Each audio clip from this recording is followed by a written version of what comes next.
Good morning guys. Previous video में हमने linear equations के प्रॉब्लम्स के बारे में और उसके सॉल्यूशंस के मेथड्स के बारे में पढ़ा। इस वीडियो में हम लीनियर इक्वेशंस को बनाना through the word problem based question के बारे में पढ़ेंगे। वर्ड प्रॉब्लम में आपके कई टाइप के क्वेश्चंस को क्रिएट होते हैं, हम उनको वन बाय वन करके एक एक टाइप के आपको एग्जाम्पल के थ्रू बताते समझाते जाएंगे कैसे वर्ड प्रॉब्लम से इक्वेशंस लीनियर इक्वेशंस बनाएंगे और लीनियर इक्वेशन को फिर कैसे सॉल्व करेंगे। तो सबसे पहले आज हम एनसीईआरटी का क्वेश्चन है आपका, ये एनसीईआरटी का एक्सरसाइज का पहला क्वेश्चन। आपका ये जो क्वेश्चन है वो आपका ईयर बेस्ड है, यानी आपका एज बेस्ड है। इसमें आपका जनरली जो क्वेश्चन आपका सन या डॉटर से रिलेटेड होता है। इसमें आपका एक पर्सन दूसरे पर्सन को इंडिकेट करते हुए आपका कुछ कहता है कि आपका कोई पर्सन या मेरा कोई डॉटर आपका 7 टाइम्स 2 टाइम्स। तो हमेशा इसमें वर्ड प्रॉब्लम में हमेशा 2 स्टेटमेंट की बात की जाती है। 2 स्टेटमेंट में आपका 2 स्टेटमेंट से 2 इक्वेशन बनता है। और हमेशा जो इसमें कंसीडर किया जाता है, यानी जो लेट करते हैं, इसमें देखिए जो कंसीडर होता है उसमें हमेशा 2 टर्म कंसीडर होता है, लेट किया जाता है। अब जैसे इसमें 2 पर्सन है, मैंने जो क्वेश्चन लिया है उसमें आपका 2 पर्सन है, एक आफ्ताब और एक डॉटर। 2 पर्सन है, कौन कौन से? आफ्ताब और डॉटर। इनके देखिए आपका एज बेस्ड जो क्वेश्चन होता है उसमें जो हमेशा लेट किया जाता है, लेट हमेशा जो पर्सन होगा, जो भी, चाहे वो अगर डॉटर है, सन्स है या फिर कोई पर्सन है, फर्स्ट पर्सन सेकंड पर्सन जो भी है, तो जो पर्सन्स होते हैं या फिर जो डॉटर या सन्स होते हैं उनके प्रेजेंट एज को हमेशा लेट किया जाता है। इस बात को याद रखिएगा, जब भी लेट करते हैं तो हमेशा प्रेजेंट एज, बात हमें पास्ट या फ्यूचर की करेंगे, लेकिन जो हमेशा लेट होगा वो हमेशा प्रेजेंट एज लेट करेंगे। इससे हमारा थोड़ा जो प्रॉब्लम है थोड़ा ईजियर सॉल्व होता है। तो हमारे साथ जो लेट देखिए, हमें लेट के 2 पर्सन के बारे में, एक तो आफ्ताब और उसके डॉटर, यही दोनों एज को हम लेट करेंगे। पहले लेट करेंगे, let the Aftab be x year. मैंने मान लिया कि जो आफ्ताब का एज है, देखिए आफ्ताब एज, ये जो एज है वो आपका आफ्ताब प्रेजेंट एज आपका लिख लीजिए तो आपको कंफ्यूजन नहीं होगा। तो ये जो मैंने आफ्ताब का प्रेजेंट एज लेट किया है, प्रेजेंट एज का मतलब उस समय आफ्ताब कितने ईयर का है, तो मैंने लेट कर लिया आपका एक्स ईयर का है।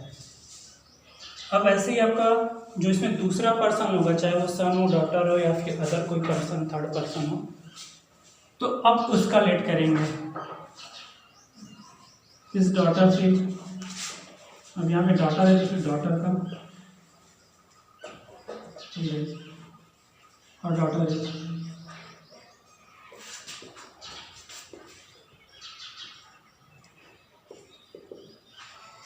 इस डॉटर एज जो होगा प्रेजेंट एज, इसका भी लेट करेंगे।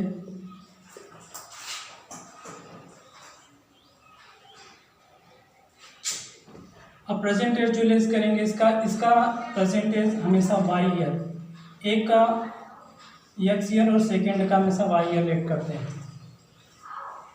ये 2 है क्योंकि एक्चुअली हमारा जो चैप्टर है वो 2 वेरिएबल्स का है, तो इसलिए हमें सिर्फ 2 पर्सन को 2 अदर वेरिएबल्स के लिए लेट किया जाता है।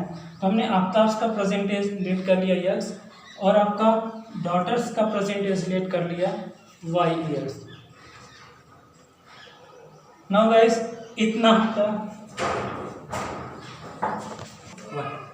अब देखिए आपका जब आपने ये लेट कर लिया आफ्ताब से एज और उसके डॉटर का एज लेट कर लिया एक्स ईयर्स और वाई ईयर्स, इतना आपका हमेशा लेट होगा एज वाले क्वेश्चंस में। हमेशा जब भी लेट की, ये ध्यान दीजिएगा कि हमेशा उसका प्रेजेंट एज लेट होगा, किसी भी जो पर्सन्स होंगे उनके प्रेजेंट एज को हमेशा लेट किया जाएगा। अब इतना करने के बाद अब क्वेश्चन को थोड़ा रीड करेंगे। आपको देखिए पहला जो स्टेटमेंट है यहाँ पर, ये जब ये पूरा क्वेश्चन आपका एक इक्वेशन बनाने में हेल्प करेगा। कैसे? अब देखिएगा, अब क्वेश्चन में ऐसा कहेगा कि या तो फ्यूचर की बात करेगा या पास्ट की बात करेगा। अब देखिए क्वेश्चन में आपने कहा 7 ईयर्स एगो, इसका सेंस ये जाता है कि 7 साल पहले, यानी आपका जो आफ्ताब है डॉटर के 7 साल पहले की वो बात कर रहा है। जब हम पहले यानी पास्ट की बात कर रहा है तो जब 7 साल पहले हम आफ्ताब से देखिए, जब यहाँ लिखेंगे आप 7 ईयर्स एगो, जब 7 ईयर्स एगो की हम बात करेंगे तो 7 ईयर्स एगो जब 7 साल पहले की बात करेंगे तो आफ्ताब और डॉटर दोनों का एज 7 साल कम हो जाएगा, क्योंकि हम जब प्रेजेंट रेट से जाएंगे पास्ट में जाएंगे तो हमेशा जो उनका एज है जितने साल पहले जाएंगे उतना आपका कम हो जाएगा। तो यहाँ पे हमारा जो देयरफॉर जो आपका आफ्ताब से एज हो जाएगा,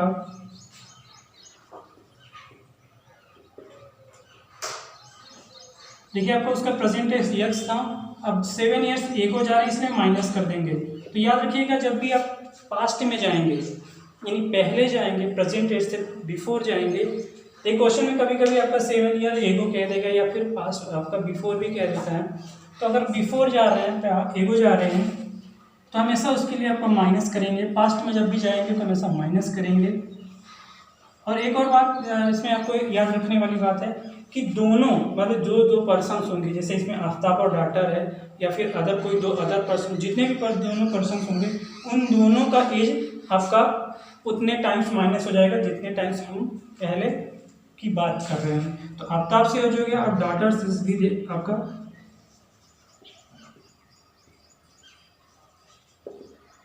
y-7 कर देंगे। तो याद रखिएगा आपका हमेशा प्रेजेंट एज करेंगे, उसके बाद स्टेटमेंट को पढ़ेंगे। स्टेटमेंट पढ़ने के बाद आपका 7 ईयर एगो अगर वो पास्ट में गया होगा तो उसके जितने साल वो पहले गया होगा उसमें आपका माइनस कर देंगे आई। इसके बाद आपका अकॉर्डिंग टू क्वेश्चन हो जाता है। अकॉर्डिंग टू क्वेश्चन आपका जो ये दोनों हमारे आपके अपने अभी फाइंड आउट किया है उसको आपको लिख लीजिए और यहीं से आपका इक्वेशन बनाएंगे। इक्वेशन में बनाने में याद रखिए कि अब जो ये आपने दोनों लिखा है इसको लिख दीजिए। और क्वेश्चन आपसे कह रहा है 7 ईयर्स एगो 7 साल पहले का कंडीशन ये है कि आई वाज, जो ये आई है वो आपका क्योंकि ये देखिए आफ्ताब अपने डॉटर से कह रहा है तो ये जो आई पर्सन आया होगा वो आपका आफ्ताब के लिए आया है। अब आफ्ताब यानी आफ्ताब वाज 7 टाइम्स, जो आफ्ताब है वो आपका 7 गुना है, 7 टाइम्स है किसका, as old as you are then, यानी उस समय तुम जितने साल की रही होगी मैं उसका 7 गुना था। ऐसा कौन कह रहा है, आफ्ताब अपनी डॉटर से कह रहा है। तो इसका मतलब है देखिए आपका ये आफ्ताब से एज है, आफ्ताब आपका 7 गुना बड़ा रहेगा क्योंकि आपका जो आपका फादर होता है हमेशा वो ग्रेटर ही रहेगा। तो फादर आपका ग्रेटर है। और देखिए हमें देखिए जब आपका ये इस कंडीशन में लिख देते हैं तो हमें देखिए आपका ये इक्वेशन बनाना है। इक्वेशन के लिए मैंने स्टार्टिंग में कहा था इक्वलिटी का साइन यूज्ड होगा। तो हमें इसके इन दोनों इसका इक्वलिटी हम यहाँ कब कर सकते हैं, जब इन दोनों टर्म्स हमारे इक्वल हो जाए। अभी ये 7 टाइम्स है तो हमें दोनों को इक्वल करना पड़ेगा। तो इक्वल कैसे करेंगे, सपोज एक एग्जांपल समझिए कि अगर ये आपका सपोज ये आपका 49 ईयर्स का है और ये 7 ईयर्स का है, तो अगर हमें दोनों को इक्वल करना है तो इसमें हमें इक्वल मल्टीप्लाई करेंगे तब दोनों है ये सेम, देखिए हमेशा अपोजिट में मल्टीप्लाई करेंगे तब वो इक्वल हो जाती है। सेम यही कंडीशन है कि आपका ये जो डॉट आपका आफ्ताब है ये 7 टाइम्स है तो इसमें 7 का उसके डॉटर में 7 का मल्टीप्लाई कर देंगे तो ये दोनों इक्वल हो जाएंगे। जब ये इक्वल हो जाते हैं तो आपका इसको थोड़ा सा सॉल्व कर लेंगे। 7 माइनस ये 7y माइनस 49, इसे थोड़ा सा और सॉल्व करके लेते हैं। x minus 7y minus 7 plus 49 equal to 0। 7 minus plus 42 equal to 0। अब देखिए गाइस आपका ये पहला इक्वेशन सॉल्व हो गया। ओके गाइस, तो इसमें आपका वही कंसीडर आपका फिर से एक बार देख लीजिए कि आपका सबसे पहले आफ्ताब से इसका प्रेजेंट एज लेट करेंगे 7, यहाँ पे x ईयर की बात होती है। उसके बाद उसके डॉटर के प्रेजेंट एज की बात करेंगे y ईयर्स। 7 साल पहले 7 माइनस कर देंगे दोनों में से। उसके बाद अब कंपेरिजन करेंगे पहले स्टेटमेंट के अकॉर्डिंग। तो आपका इसने स्टेटमेंट में कहा कि 7 ईयर्स एगो यानी 7 साल पहले की वो बात किया तो दोनों का 7 साल पहले का एज निकाल लेंगे। जितने साल पहले की बात करेंगे उतना माइनस करके उनके प्रेजेंट एज से माइनस करके आपका उस समय के दोनों के एजेस निकालेंगे और आपका उस पर क्वेश्चन को आप सेटिस्फाई कराएंगे, सॉल्व करके आपका इक्वेशन बना लेंगे। सेम यही प्रोसीजर आपका सेकेंड इक्वेशन के लिए होगा। सेकेंड इक्वेशन को बनाने के लिए आपका देखते हैं, आपका इसका second equation according to second आपका देखिए गाइस, आपका यहाँ पे हो गया, आपका पहला इक्वेशन बन गया, पहले स्टेटमेंट से मतलब पहला इक्वेशन बन गया। अब सेकेंड देखिए, अब फिर से आपका अब देखिए आगे बोला आल्सो 3 years फ्रॉम नाउ। अब यहाँ समझिए 3 years फ्रॉम नाउ, यानी अब से 3 साल बाद की बात कर रहा है, यानी वो फ्यूचर की बात कर रहा है। तो कभी भी आपका फ्यूचर की बात करेगा तो अब after 7 years, sorry guys, after 3 years, 3 साल बाद, जब 3 साल बाद आफ्ताब या डाटा के अर्थ देखेंगे तो दोनों का 3 साल बढ़ जाएंगे। तो अब आपका देयरफॉर आफ्ताब से क्या हो जाएगा, था इसका हो जाएगा आपका x माइनस प्लस, देखिए गाइस इसमें आपका प्लस हो जाएगा, ऐसे आपका डॉटर का हो जाएगा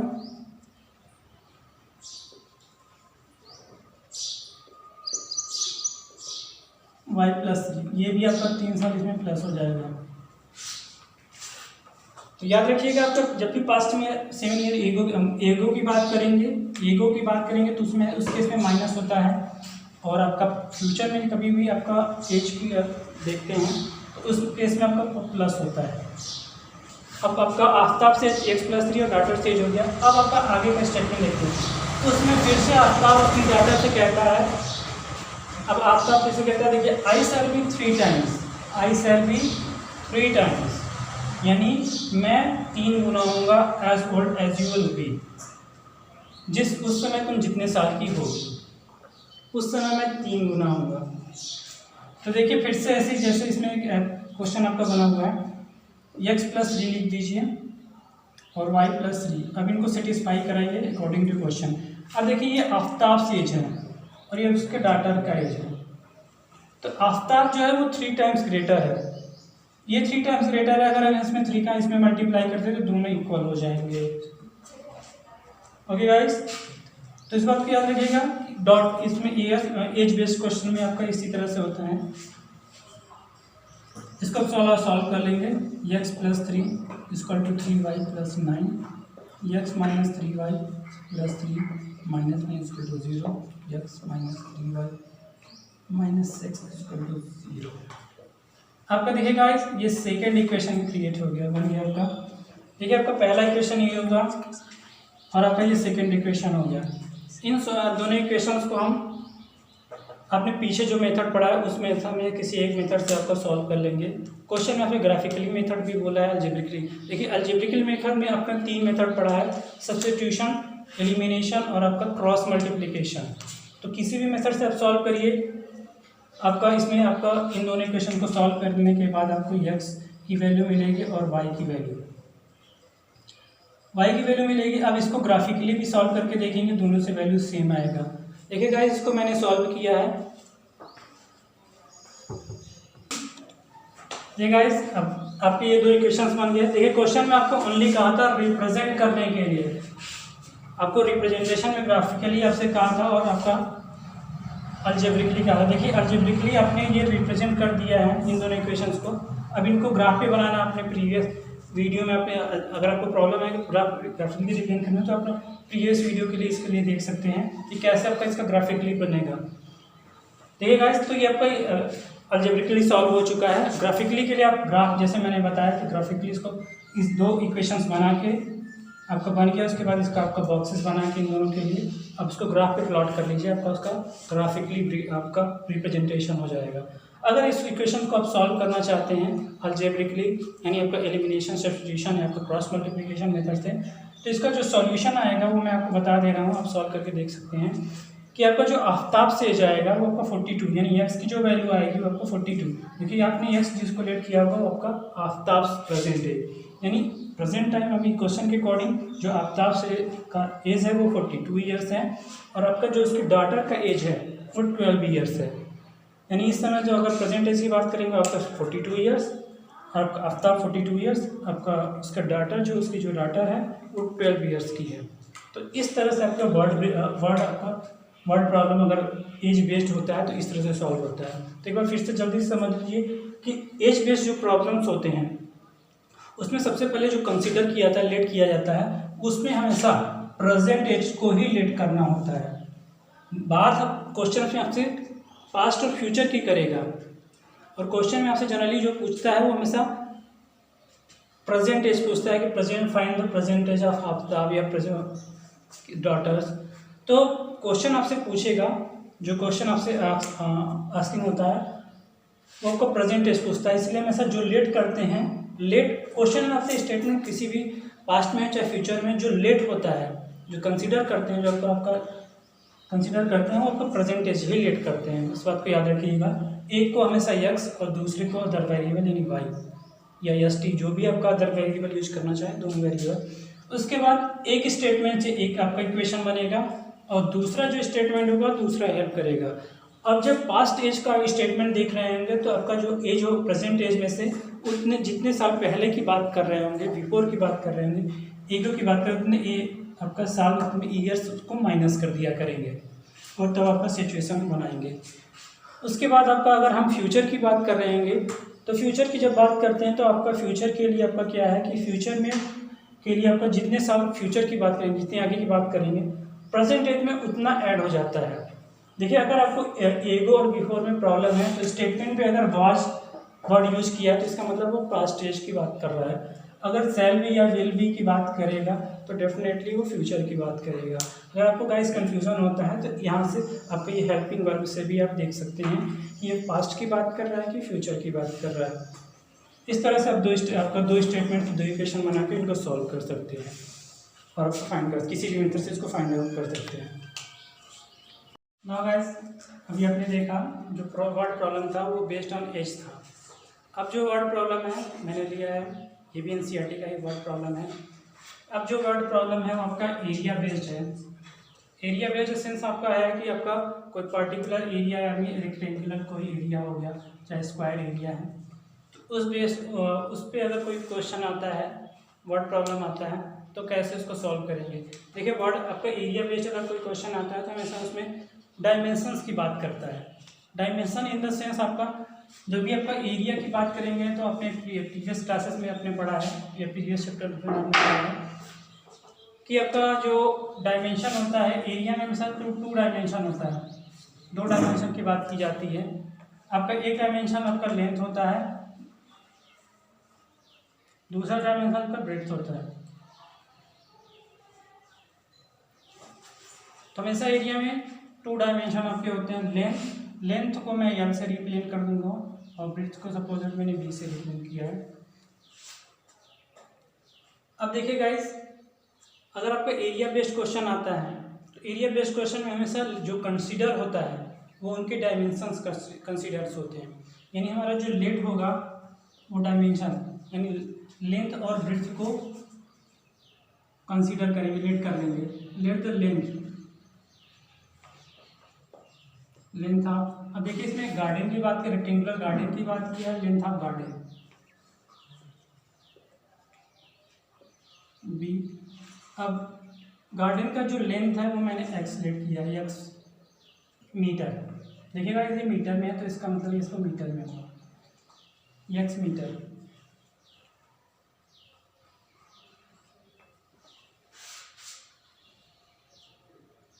अब गाइस आपका इसका दूसरा जो लेट करेंगे वो ब्रेड्थ को, ब्रेड्थ ऑफ गार्डन आपका जो लेट करेंगे वो आपका वाई लेट कर लीजिए। तो हमेशा एरिया बेस्ड क्वेश्चन में ये हमेशा दोनों डायमेंशन हमेशा लेट होंगे। लेंथ हमेशा एक्स और आपका ब्रेड्थ जो हमेशा वाई। अब देखिए आपको इसमें इंटरचेंज कर सकते हैं, इसको एक्स लेट कर सकते हैं, इसको वाई। तो इसमें आप किसी को भी एक्स किसी को भी वाई लेट कर सकते हैं। यहाँ पे मैंने जो लेट किया है वो लेंथ को एक्स और ब्रेड्थ को वाई लेट किया है। इसके बाद जो अगला आपका प्रोसीजर होता है आपको उसमें हमेशा एरिया जब हम निकालते हैं, एरिया आप देखिए इसमें एक रेक्टेंगल की बात की है, एरिया ऑफ रेक्टेंगल का फार्मूला आपने पढ़ा है,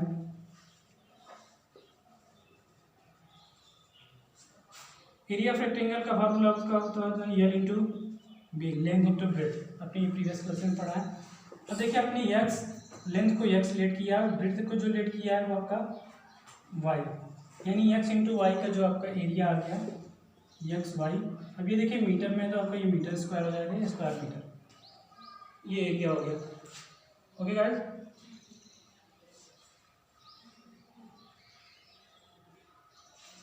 उसके बाद आपका देखिए इसमें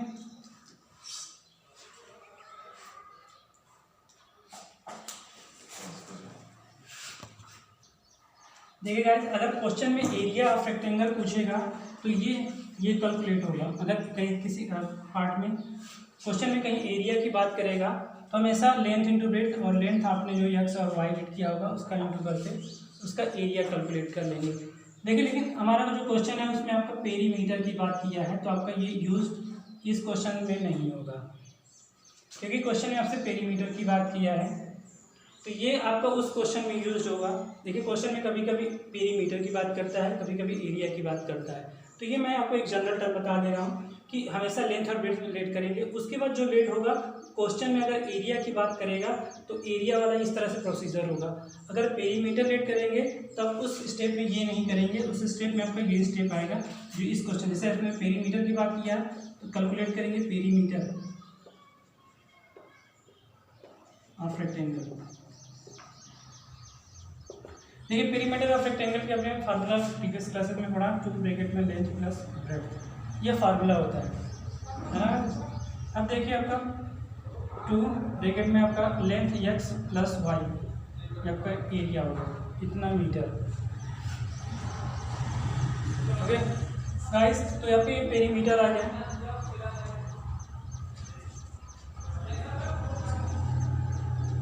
ये उसके बाद अब आते हैं क्वेश्चंस पे। इतना करने के बाद क्वेश्चन आपका देखिए गाइस, अब आते हैं अकॉर्डिंग टू क्वेश्चन।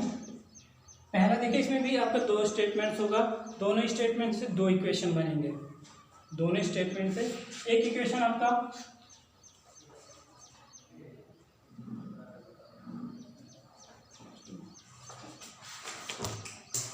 ना गाइस, आपने पेरीमीटर रेक्टेंगल को कैलकुलेट कर लिया। अब देखिए आपका जो स्टेटमेंट इक्वेशंस बनाएंगे, पहले इस पार्ट का यूज़ करेंगे, length is 4 metre more than the its breadth. पहले इतने पार्ट से एक इक्वेशन बनेगा। तो देखिए गाइस आपका लेंथ, देखिए इसमें लेंथ और ब्रेथ की 2 बात किया है। लेंथ आपका एक्स है और ब्रेथ वाई है। इसमें क्या है, लेंथ इज 4 मीटर मोर, इसमें आपका लेंथ जो है वो 4 मीटर ग्रेटर है, बड़ा है। इसका मतलब है अगर 4 मीटर हम इसमें ऐड कर दें तो ये दोनों इक्वल हो जाएंगे। ओके गाइस, यही आपका जो इक्वेशन बन जाएगा x minus y is equal to 4, ये फर्स्ट इक्वेशन बन गया। नाउ गाइस, अब दूसरे इक्वेशंस को फाइंड आउट करते हैं। दूसरा इक्वेशन जो है वो आपका स्टार्टिंग में देखिए आपका हाफ ऑफ द पेरीमीटर किसने बात किया है, यानी देखिए हमने पेरीमीटर कैलकुलेट किया था, उसका हाफ कर देंगे। ओके गाइस, देखिए आपको उसने बोला कि half of the perimeter, perimeter का हाफ मैंने कर दिया इज।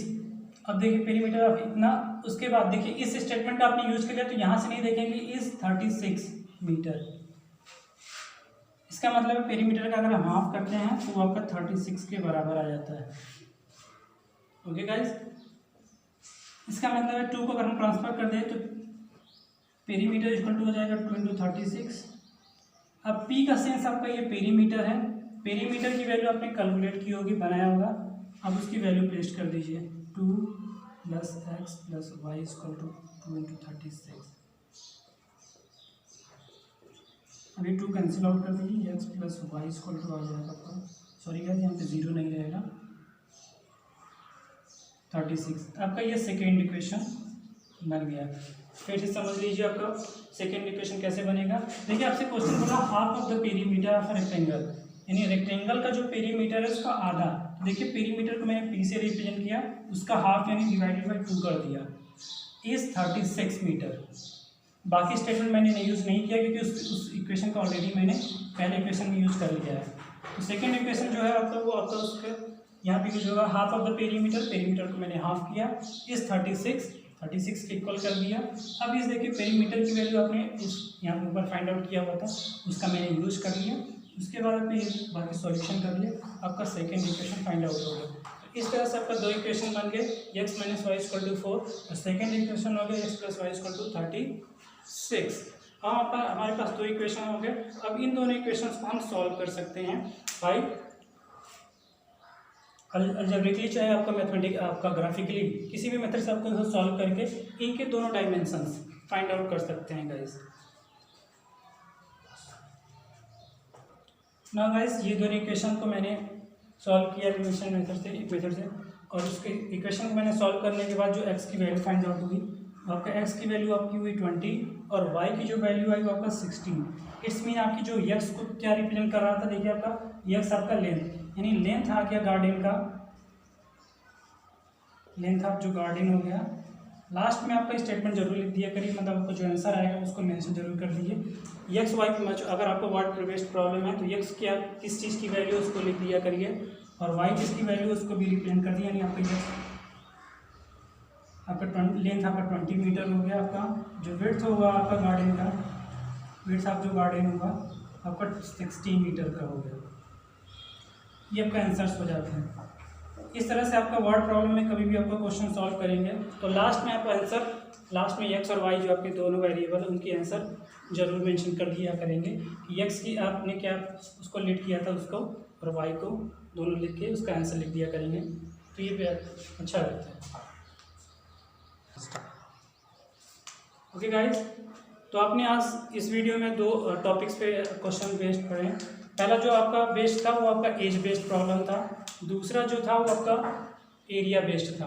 तो इन दोनों टॉपिक से अगर कोई भी आपके पास वर्ड प्रॉब्लम है या किसी भी आपका कोई क्वेश्चन है इन दोनों टॉपिक से रिलेटेड, तो आप कमेंट सेक्शन में उसको सेंड कर दीजिए, उसको नेक्स्ट वीडियो में या जितना जल्दी हो सकेगा हम उसको अपलोड कर देंगे। Okay guys.